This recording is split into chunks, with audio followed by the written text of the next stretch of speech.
दिया बाजू छाना बिलोरी लागला बिलोरी का घामा छंदिया बाजू छाना बिलोरी लागला बिलोरी का घामा नाके की नथुली नाक मिरोली हाथ की कुटली हाथ मिरोली लागला बिलोरी का घामा लागला बिलोरी का घामा छंदिया बाजू छाना बिलोरी लागला बिलोरी का घामा.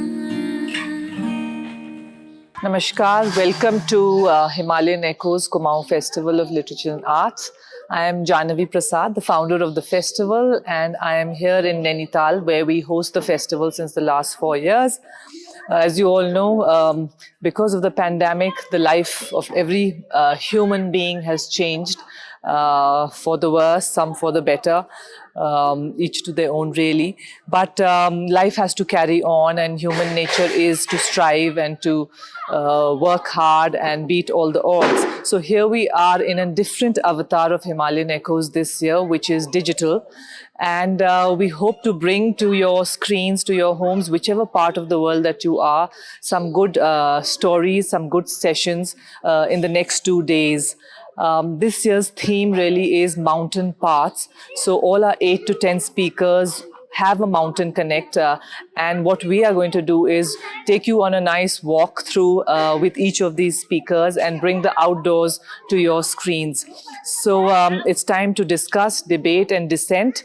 Enjoy the next 2 days. And I'm right now at the Naina Devi temple, and with me is, let's walk towards Dr. Alka Pandey. She's an art historian, and she is now working on her book on the Shakti Peeths. So what better start to the festival with Dr. Alka Pandey, who's right here. She's been here since the past 3 months in Nainital, working on her projects, art projects and her book. And it is an auspicious start to be here in the Naina Devi temple. And we will now begin the session with her and do a quick walkthrough as well while she tells us about the cult of the Devi in the Himalayan region. So Dr. Pandey, welcome. Nice to have you here. You've been here in Nainital since the last 3 months, and you've been doing a lot of reflection and writing with nature around. There's a lot of peace and tranquility compared to Nainital. Tell me what is it with the mountains? Did you get some energy from the mountains that has sort of made you think in a different way? Tell us how the mountains are evoking some emotions considering this pandemic is going on, and then we'll take it forward from that. Thank you very much, Janvi, for this delightful opportunity to bring me back to the Naina Devi temple. I've been coming here for almost 50 years. As a very little girl, I used to come here with my parents. I'm really happy that we are doing it differently. And even though the pandemic is here, even though Corona has made us look at life differently, I'm really happy that the festival is going on. You asked me about what I feel about the Himalayas. It's really strange, but you know, the area of your ancestors in some ways calls out to you. I'm an absolute city slicker, but this is the land of my ancestors. This is the city just outside my father grew up. And I have been coming to Nainital, as I told you, for more than 50 years. And now we have a home here. Yes. And the thing is that the mountains have their own calling, and nature has its own calling. And the pandemic, in some ways, is actually taking us back to nature. Things we had taken for granted, my home, which I had taken for granted. I mean, I come back here to resuscitate, to rejuvenate, to revitalize myself. Living in Delhi, the panic, the pandemic, the absolute, how should I say, the horrific nature of Corona had a different connotation. When I come here and I stay in my house right there on top of that mountain, and I look at Pashan Devi, and I look at Naina Devi, and I look at this bowl of what is Nainital, and I look at the Tal, it evokes in me a different kind of feeling. This I'm time. feeling quieter. I'm feeling more in control with my inner self. Do you think the mountains now have sort of led you to more spirituality? Has it given you more time for prayer in that sense? Because now we are in a region where gods and goddesses and religion is something which is inherent in nature, especially for the mountain people. They pray in any case more than say the city slickers. So do you think that's happening to you I as think, well? Janvi, is that the pandemic itself gave you a pause. Now, all of us, people, you and me, we are actually like dogs chasing our tail. We were doing so much. There was so much happening.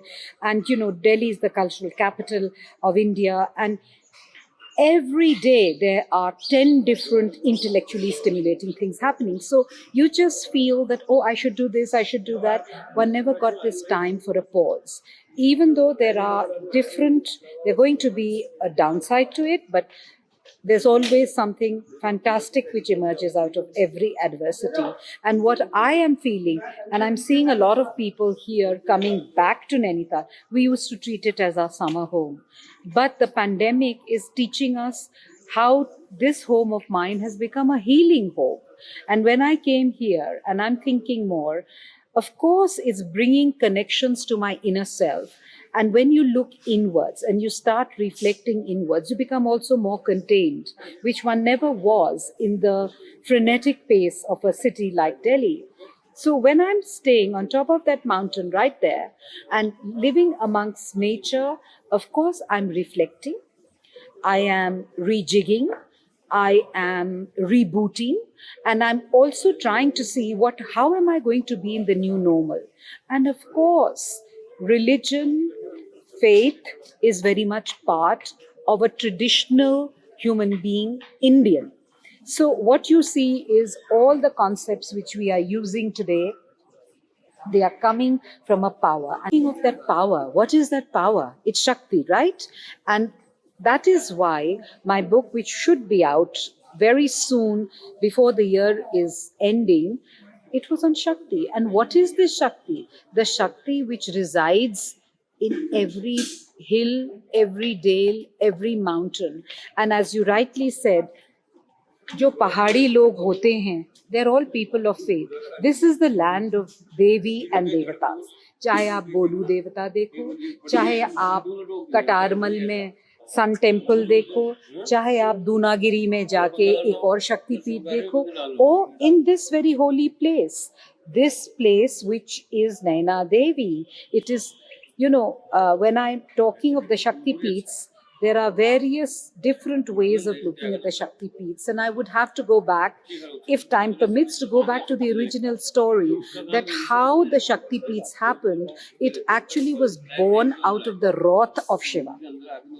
Because when his wife was insulted by her own husband, Daksha, she was also known as Dakshayani, and she was actually Sati. She self-immolated herself into the fire, and Shiva was so enraged that he came and took her body on his shoulder, and he started swinging and doing the tandav. All the gods went and appealed to him, and then Narayan came and cut the body into, some people say 101, some people also say 104, but I am taking only 51, the 51 Shakti Peeths, because you see, and this is one of them, Naina Devi in Nainital. Naina Devi is one of the 51 Shakti Peeths, but there is another Naina Devi in Himachal. But the faith of the people is so strong that they really do believe that the eye of Parvati fell right here. So it is the gaze of Parvati which is in this temple, and people come here time and again to worship, not only to ask for boon, but also for auspiciousness. I think of this wonderful shlok called Sarvamangal Mangalye Shive Sarvat Sartike Sharne Trambike Gauri Narayane Namostute. So giving us peace, bounty, and salutations to Narayani, because who is Devi? She is the counterpart of Vishnu's consort. She's the counterpart of Shiva, that is the primordial Devi, but she's also an independent Devi. When you look at Tantra, you see the numerous manifestations of Devi, and the Devi is the benevolent one, as Kali, as Bhadrakali, as Mahakali. She is the fierceful one. So it is actually for the Shakt tradition, for people who believe in the primordial goddess, for people who believe as Devi, who is the combination of all the Shakti of all the Trimurti, Brahma, Vishnu, Mahesh ki Shakti is Devi Devi mein mein. hai. So when you look, the Shak tradition looks at the absolute power of the Devi. They say Shiva without Shakti is Shava. So therefore, even the primordial God without his Shakti is Shava, but that is the Vamacharis. Those are the people who believe in Shak. But Shiva, the Shaivites say that Shiva created the Devi out of his Shakti. So when you look at all that, you look at the balance. And my actually PhD was on Ardha, Nari, Ishvara. I So see. I actually believe that the balance of Purush and Prakriti, of Yin and Yang, everything comes from the balance of the male energies and the female energies. Right. So when we are looking at the Shakti Peeths, we are looking at one aspect of this very, very strong female energy. And it's all about faith and belief, So Janvi. all Shakti Peeths, is there a belief in sacrifice? Do all of them follow the same pattern of sacrifice? And is it still prevalent today? How much of it is still prevalent today? So let me go to Kamakhya. That is one place where sacrifice was absolutely necessary. And sacrifice is being done still today there. Kamakhya is the place where the vulva or the vagina of the Devi fell. So it is also a very, very strong tantric peeth. I see. And there's also around Kamakhya. And what is Kamakhya? It is just a kind of cleft in the mountain, and the cleft is absorbed in water. I see. And for 40 days, they say that 4 days, they say that the water turns red. So they say it's a mensurating water, but actually, if you look at it, it's iron ore and magnesium. I see. But belief is such that Right. it's the mensurating cycle. Right. And men dip their hands in the red water and put it on their head. So you can imagine, how strong the belief is. And it's a tantric belief. There is sacrifice being done there. Even today, you see those lovely little lambs being sold outside. But people don't think of, cruelty to animals there at that point. But what people are also doing, they're also doing sacrifice in a different way. They are breaking a coconut, or they are making a prototype of the lamb or the buffalo in atta, in wheat flour. They chop it, they put the red tilak on it, and then they Right. look at it as blood. So I would say it depends from state to state. I would say it depends from religion to religion, from sect to sect, from cult to cult. So there is sacrifice still being done today. Right. And you cannot really pass judgment on it, that it is cruelty for animals. It's a belief of people. So, if you start looking at people, you say live and let live. I think that all That's good, religions, isn't it? Yeah. all religions, it's all about faith and belief everywhere. So when people come here to this temple to pray, unfortunately, it's the time of the pandemic. And I'm just looking at it as saying that I'm getting great darshans here from the shrine outside. But people, when the festival is on, you see there are Throngs of them. throngs of people. So it's all about faith, I think. And faith conquers everything. Yes, I mean, at least I know the people in Kumaon and Garhwal, in every village, every little village, every home. There's not one family which is not done a sacrifice in whichever form. Every other month, my staff is out. We have to go to the village and Devi ko chadana hai, Devta ko chadana hai. Can you tell us about this concept of Devi Devtas in the mountains? So I want to actually talk about one particular very strange kind of cultic festival which is called the Jagar. Now in this what happens, people actually have alcohol as well. So a lot of men drink alcohol and then they say Devta aa gaya hai hamare mein, and then they become like oracles. First and foremost, it's actually a community festival. But people have such faith in it that they are taking leave, they are taking advances, they have that hudka, they, those typical folk instruments of this region. And it's very, very specific and very, very culturally specific to Kumaon, where men go and drink and then they say Devta aa gaya hai, not Devi, Devta aa gaya hai, and then they talk about it and people start. Many people say, oh, we haven't done the Jagar, so our ancestors are not in peace, we have to go. They'll spend enormous amounts of money. So again, there are these cultic festivals, and particularly in mountainous regions and regions where there are a lot of tribes, you'll see that happening. But why is it restricted in this particular Himalayan terrain? Say from Tibet, Nepal, Kumaon, Garhwal. I mean, the whole terrain shares the same sort of rituals, and maybe the religion is the same. You think that's why? I don't think it's so much about only religion, but I think it's about cultic ways, because through this area you will also see it's very insular. So through this area, and also where it's insular and where they are so much in close contact with nature, it also becomes very mystical. There's less rational thought, but more thought about nature, about fire, lightning, tree spirits. They'll talk more about, Are usko to Devi chad gayi, Chudail aa gayi. So all these things, because they're so close to nature. And earlier, it was terrifying. So you have a whole thing of, oh, terrifying mother. So therefore, Chandi ka paath yahan hota hai. And along with the Devi, there is also a huge amount of Vaishnav Bhakti also. You will see that also in the northeast. There is Devi also, and there is huge amount of Vaishnav Bhakti. You look at areas like Assam, Manipur dance and all that is all about Vaishnav Bhakti. Right? So Bhakti becomes very important here. Here, more than religion, it's all about Bhakti Marg. People are completely devoted to their local god, their local goddess. Ab ye Golu Devta ko aap dekh lijiye, Mannat ka mandir hai close by. People go there, they tie. That whole temple is covered with bells.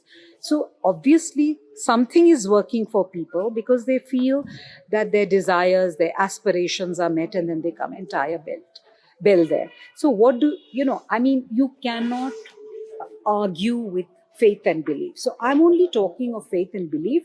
Rational thoughts, or the people who are non-believers, they will just put it down and say, oh my God, look at these people. But what do you do when people are... See, अगर आप पत्थर को शालीग्राम कर दो तो उसकी पूजा शुरू हो जाती है. You take a stone from the Narmada and you say that it's a form of Vishnu. Right. Or you take a stone there and say this is a Shivaling, and then you start worshipping it. So it's a conditioning in some sense. It's a belief. It's a belief, and since it's sanskar as well. So since childhood, I have been worshipping the Devi in my temple. My mother's from Himachal, and her Kul Devi is Hatkoti. Oh. So, and once I had gone there and they did this sacrifice of a goat, and within 5 minutes, half an hour, 40 minutes, the prasad came.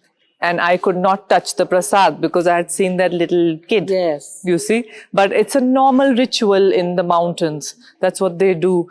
But sometimes I just... And just to break in there, in the Vedic times, what was prasad? Wine, sugar, and meat. Sure. This is very much part of the Indic sacred food.